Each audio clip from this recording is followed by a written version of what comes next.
Hi, I'm Enchanting Nubianette. Welcome back. And if you're new to my channel, welcome. Today I'm going to focus on the catastrophic flash flooding that hit Kerr County and the surrounding areas in Texas, mainly central and even west Texas. This is very saddening, everyone, and emotional. The Guadalupe River, there in Texas, surged 26 feet in under an hour, just rapidly. There was a huge amount of rainfall. So many communities, as well as campsites, were swept through, specifically Camp Mystic, which is a girls' summer camp. So, as of now, at least 51 people are confirmed transition or not living, and 27 girls remain missing from the camp.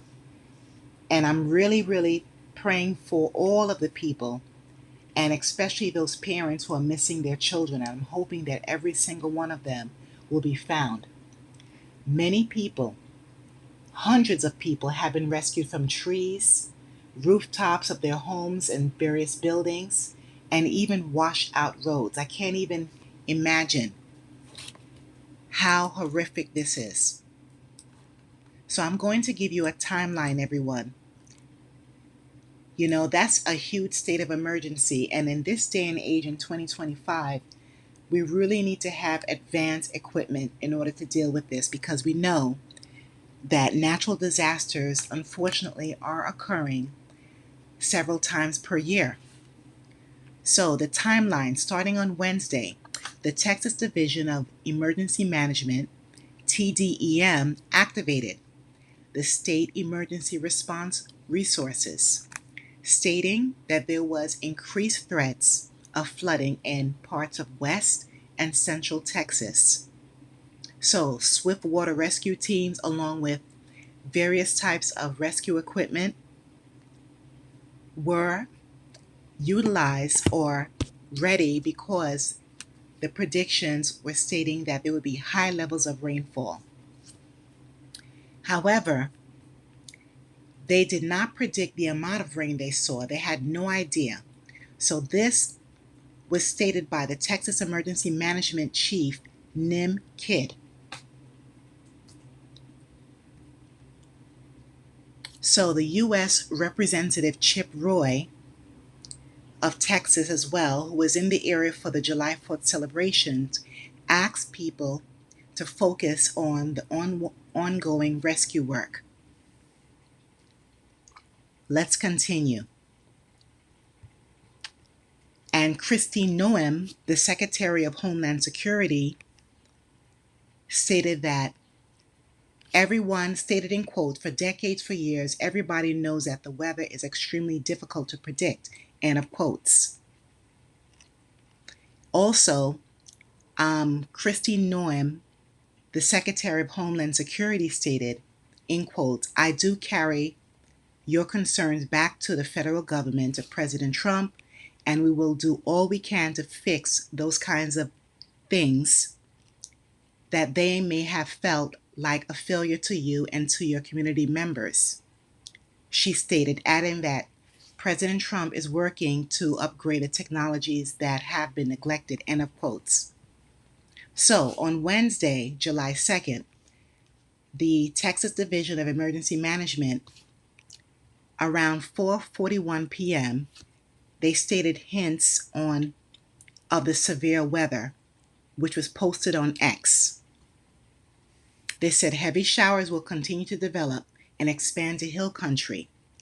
And by Thursday, July 3rd, 9:47 a.m., the same Texas Division of Emergency Management posted on X, in Spanish and English, what to do in a flood. And at some point, Lieutenant Governor Dan Patrick stated in a press conference, in quotes, personally contacted the judges and mayors in that area and notified them all of potential flooding. course, this was also announced all over Texas Public Radio.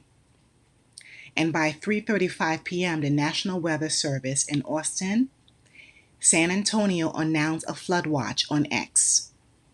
So by Friday, July 4th, around 12:42 a.m.,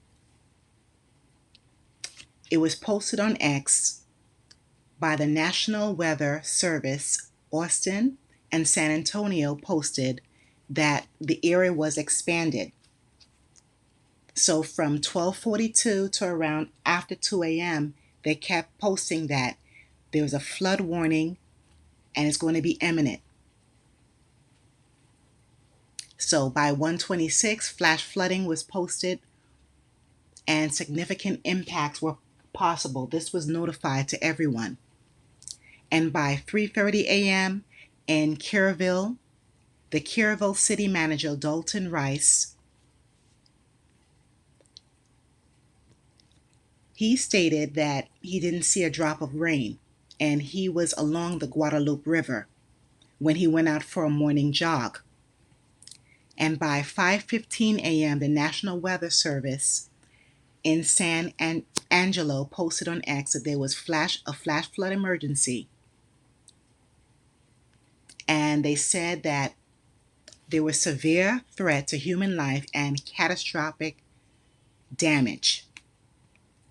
Okay, so now by 4 a.m. to 6 a.m., the Guadalupe River did surge and the water levels was rapidly rising, and as I stated, to over 30 feet.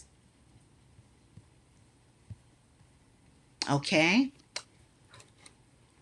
So by 6:16 a.m., the city of Kerrville's police department posted on Facebook that it's a life-threatening event and anyone who's near the Guadalupe River needs to move to higher ground. And this was posted on Facebook as well around 6:30 a.m.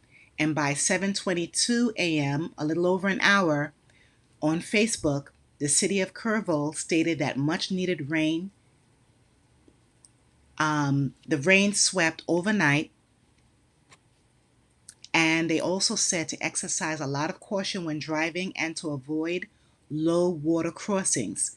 And at this point, no one should be driving when you hear this type of emergency unless you're driving to go back home. However, if you're in the middle there, you need to get to a place, even if you have to stay in a hotel, motel, but it's not safe to drive at all.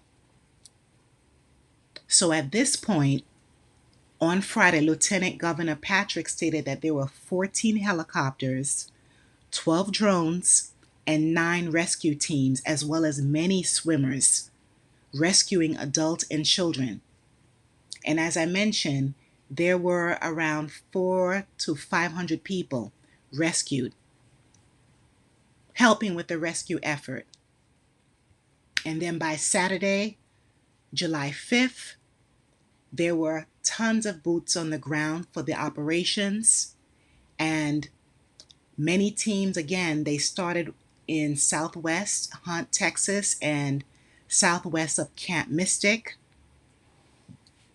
and more than 1,000 local, state, and federal personnel are still helping in this rescue operation.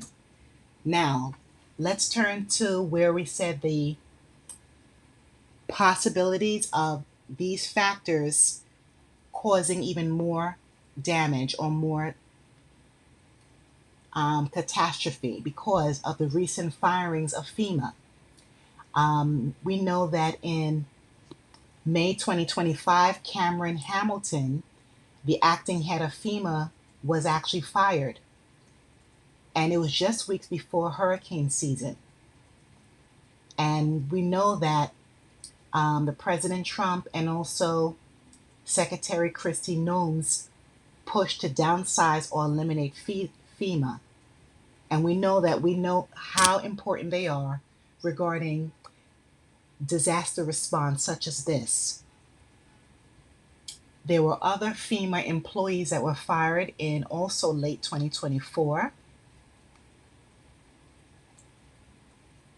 And there has been a lot of leadership instability. This is according to people in Texas, that there's a lot of turnover with seasoned administrators and a lot of policy shifts as well.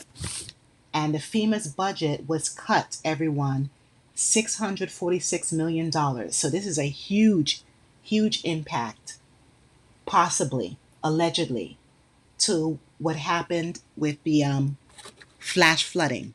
So I do hope that everyone is found, and I do pray for everyone. My condolences to anyone who have lost their family, their loved ones, and friends as well.